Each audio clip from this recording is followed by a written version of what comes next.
Welcome to Through the Bible, episode 51, 13 through 16. Chapter 13, we see where Moses sends the spies out to scout Canaan, one from each of the tribes of Israel. Actually, God sent them out through Moses. Their orders are, number 1, to see what the land is like. Number 2, whether the inhabitants are strong or weak. Number 3, whether there are few or many. Number 4, is the land good or bad? And number 5, are the cities encampments or are they fortifications? Number 6, is the land fertile or unproductive? Number 7, are there trees? Number 8, simply to be courageous and to bring back some fruit. Now, this went on for 40 days.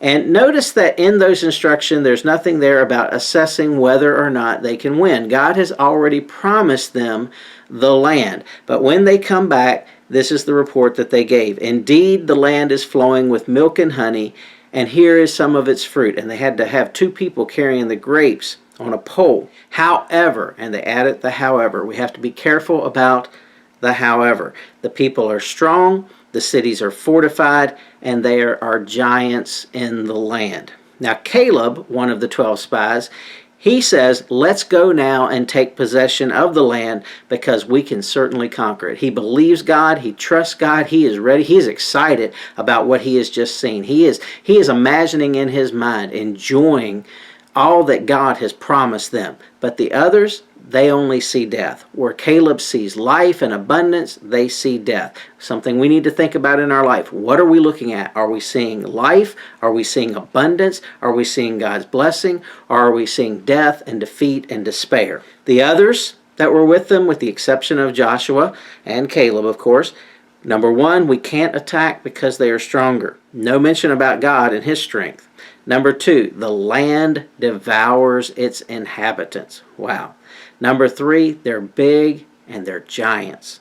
Number 4, we thought of ourselves as grasshoppers and they must have looked at us that way too. Wow.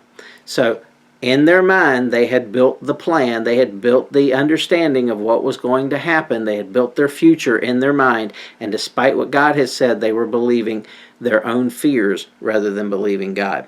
In chapter 14, the people cry out, they weep, they're in fear. This is the people in general, not just the 10 anymore that are giving the bad report, but now this has spread out into the camp. Leaders should never spread anxiety. Leaders should never spread fear. Leaders certainly should never spread doubt or disbelief, but they did. And the people began to cry out and say, if only we had died in Egypt. Have we seen this before? We will die by the swords. Our wives and our children will become plunder. Let's go back. Let's return back to where we were. God should have never set us free in the first place. God should have never taken us out of that land. Wow, what amazing disbelief and how unpleasurable that was for God, how much it displeased him. Joshua and Caleb, however, did not fear. They did not doubt. They said, hey, those guys in the land, those giants, all those things you say are true, but their protection has been removed. God has given us the victory. He's with us. He's not with them, and whoever's on God's side is going to win. But the community threatened to stone them. They said, hey, we don't want to hear anything that you have to say because we don't believe you. We believe our own fears. And the glory of the Lord appeared among them, and he said, how long will they despise me? How long will they not trust me? How long will they ignore everything I've said and believe the doubt and the disbelief and the fear? And he goes on to say, they will get what they spoke. They will die in the wilderness. They said they were going to die in the wilderness. They're going to die in the wilderness. And negative people were struck down, the ones who had spread it. The people then repented, but it was too late. Some of them tried to go up, but God had already changed his mind. It wasn't going to happen in that generation. In chapter 15, we see where the standards are created by laws and by statutes, and when something is broken, there has to be a penalty. Now, we've seen this before. In this case, though, we see this young man, apparently young man, who violated the Sabbath, and the whole community stones him. God tells them to have tassels of remembrance of the Lord's command. We could think of that kind of like catechism where we remember things and we associate, kind of like the 12 days of Christmas, how each one of those represents something spiritual. And so these tassels would represent that for them and remind them. We should have reminders of the things of God. In 16, we see the Korahite rebellion as Korah rebels against God. Presumption. He's dissatisfied with his call as a priest. He thinks he deserves more. Again, kind of the same thing that happened with Miriam and Aaron.